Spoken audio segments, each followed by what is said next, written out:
Bonjour et bienvenue dans l'entretien de l'intelligence économique, l'émission consacrée aux acteurs de la mondialisation. Et si le mal était le meilleur moteur de la croissance économique ? Occultée depuis des siècles, cette thèse date pourtant du début du XVIIIe siècle. Elle vient du philosophe et médecin anglais Bernard de Mandeville. Elle serait même l'ADN du capitalisme. Vous savez, les vices privés qui font le bien public. C'est ce que montre dans son livre mon invité, un livre au titre très provocateur, « Baise ton prochain », un ouvrage publié chez Actes Sud et rédigé par Dany Robert Dufour, lui-même philosophe. Bonjour Dany Robert Dufour. Bonjour. Alors donc, le capitalisme, pour vous, est fondé sur le mal. Alors, moi, je pense que mon avis n'a pas beaucoup d'importance là-dedans. J'ai mon avis dessus, mais ce que j'essaye de faire, c'est de lire les textes fondateurs. Et là, j'ai trouvé un texte fondateur complètement extraordinaire. Je dis complètement extraordinaire parce qu'il était oublié depuis quasiment 3 siècles. J'avais publié il y a 1 an 5 textes de ce Bernard de Mandeville, et donc j'avais relu tout Bernard de Mandeville, et je suis tombé sur un 6e texte, un texte complètement incroyable, qui s'appelle « Recherche sur les origines de la vertu morale », et il dit tout, au fond, sur ce qui se passe 1714, publié en même temps que la fameuse fable des abeilles, plus connue de Mandeville, qui est plus connue de Mandeville.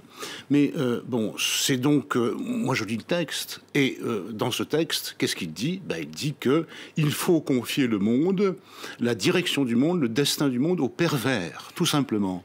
En gros, il dit qu'il y a 2 catégories. Il y a ceux qui vont respecter les lois, ceux qui ne vont jamais les respecter, et puis il y a ceux qui sont entre deux et à qui il faut donner le pouvoir parce que ce sont des pervers. Exactement.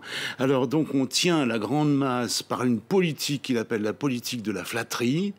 Et donc il y a ceux qui acceptent donc la politique de la flatterie et qui sont contents parce qu'ils se croient altruistes, ouverts au bien public, etc. Il y a un tout petit nombre de ceux qui refusent, d'une classe dangereuse, quoi. Les scélérats. Les scélérats, les bandits, les trafiquants, etc., etc.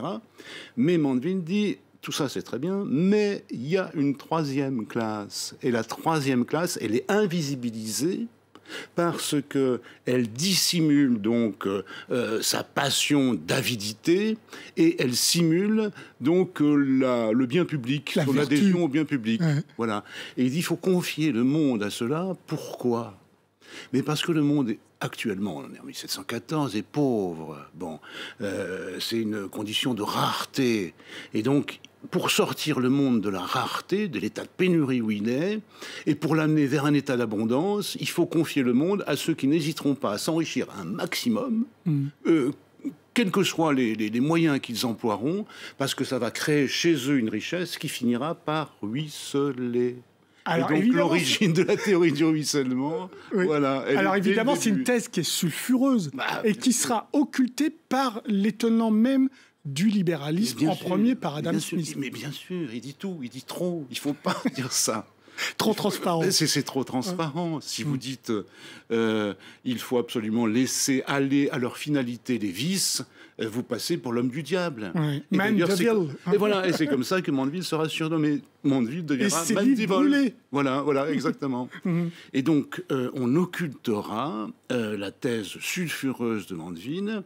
Donc, il y a plusieurs moyens pour l'occulter. La première façon, c'est que même quand vous l'entendez, vous dites c'est provocateur, et donc vous n'avez pas envie d'entendre ça, donc on le rejette par soi-même. Bon, ensuite, vous avez un 2e moyen. Vous faites un procès à Mandeville, vous le condamnez par le Grand Jury du Middlesex en 1723, et vous le faites condamner à Paris, vous le mettez à l'index, et c'est le bourreau qui le brûle sur la place publique à Paris dès 1745, quand le livre est publié. Donc c'est une bonne moyen de faire disparaître ces thèses. Sauf que brûler. On le voit réapparaître. Vous dites que c'est un des grands livres des fondateurs du néolibéralisme, au premier chef, Frédéric Hayek. Donc eux reconnaissent l'apport intellectuel de Mandeville. Alors il a été caché, dissimulé, donc 1 fois, 2 fois, 3 fois par Adam Smith, qui passe pour le véritable fondateur, qui fait du Mandeville sans le dire, du Mandeville sans Mandeville. Il a été refoulé une 4e fois par Max Weber, son fameux ouvrage, puritanisme, voilà, sur l'éthique du capitalisme, l'esprit du l'éthique protestante. C'est ça. Et il est ressorti en 1747 par un penseur extraordinaire qui s'appelle Friedrich Hayek, qui va devenir un des chefs de file. 1947. 1947. Ouais. Dans la société qu'il crée, qui s'appelle la Société du Mont Pèlerin, qu'il crée avec une trentaine d'autres membres, dont 8 vont obtenir le prix Nobel d'économie, et qui vont réhabiliter Mandeville et refonder donc les morceaux épars du libéralisme en l'appuyant sur la pensée de Mandeville, donc ce qu'on vient de dire d'entrée. C'est-à-dire que le vice privé fait le bien public, la vertu publique. C'est-à-dire, la vertu publique, c'est quoi? C'est la richesse publique. Et donc, il faut s'appuyer, là encore, sur ceux qui n'hésitent pas à s'enrichir un maximum, parce que ça finira bien par profiter à tout le monde. Oui, mais s'enrichir, c'est aussi s'enrichir sans respecter les règles.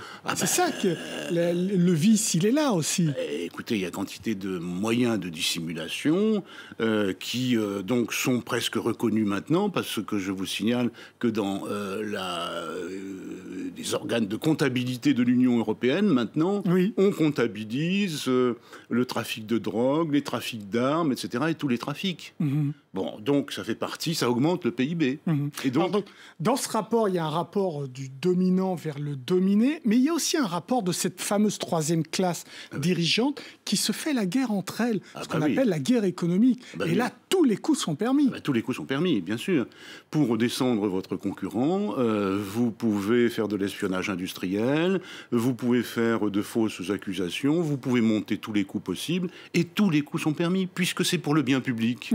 Donc, qui refuserait de faire ça, puisque tout le monde va en profiter, disent-ils. Parce que c'est surtout pour la croissance. Oui, c'est pour la croissance. Le bien public, on voit bien que les énormes différences et les inégalités de revenus montrent que le bien public, c'est pas l'objectif in fine. Mais bien sûr, bien sûr. C'est pour passer donc de la rareté à l'abondance. Et donc cette abondance, tous les moyens sont permis pour passer à l'abondance. Et ce qui est extraordinaire, c'est que ça a marché. La prophétie, si vous voulez, de Mandeville a fonctionné. Puisque le monde est infiniment plus riche qu'en 1714.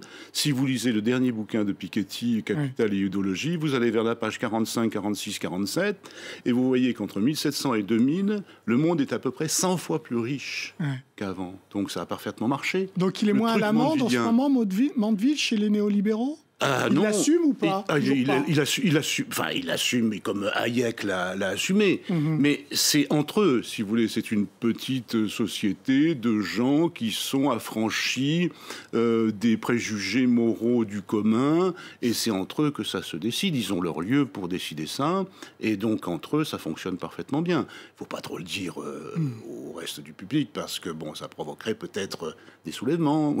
Dans votre fort intime, vous acceptez le fait que l'homme est mauvais dès le départ et que c'est son côté mauvais qui fait cette croissance économique, parce que vous avez aussi une approche psychanalytique de ces sujets. Oui. Alors, je ne pense pas que l'homme soit nécessairement mauvais. Je pense qu'il peut être mauvais, mais il peut aussi être bon. C'est pour ça que tout n'est pas fichu d'avance. Mais si on veut de la croissance, vaut mieux tabler sur le fait qu'il soit mauvais. Alors, donc, moi, je suis philosophe, donc je relis des textes classiques. Quand je relis Platon, par exemple, la théorie de l'âme chez Platon est extraordinaire, parce qu'il dit, au fond, il y a une âme qui est en 3 parties, et le fond de l'âme, l'âme du bas, l'âme du ventre, l'âme du bas-ventre, est sans fond. Elle en veut toujours plus. La pléonexie. Mais la pléonexie, le toujours plus. Mais nous avons une âme d'en haut qui nous permet donc de raisonner, de nous modérer et donc d'arriver à une certaine modération qui serait peut-être préférable, parce que on voit où ça mène tout ça. Ça mène à des disparités incroyables dans le monde. Maintenant, il y a 10 personnes dans le monde qui possèdent autant que la moitié plus pauvre de l'humanité. Et puis surtout, ce qui se passe, c'est que cette exploitation pour produire toujours plus du monde est en train de détruire le monde.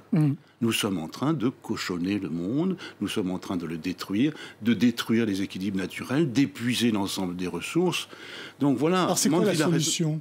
Mandeville a raison, mais il y a un prix à payer. Le prix à payer, c'est la destruction du monde, et nous y sommes. Et la solution, c'est quoi ? Parce que vous dites, il faut renverser les arbres du capitalisme contre lui-même. Oui. Il faut renverser les armes du capitalisme parce que, par exemple, il a produit le robotisme, il a produit le machinisme, etc. Et cela pourrait contribuer maintenant, alors que ça a contribué à l'oppression des gens qui voyaient leur travail partir, remplacé par des machines, etc. Tout ceci, maintenant, pourrait servir à libérer les gens d'une partie du travail pour l'autre. Et donc, libérés du travail pour l'autre, ils pourraient se penser à faire un travail sur eux-mêmes, le travail sur soi, le fameux travail sur soi qui préoccupe tant le philosophe et qui permet donc aux individus de s'élever.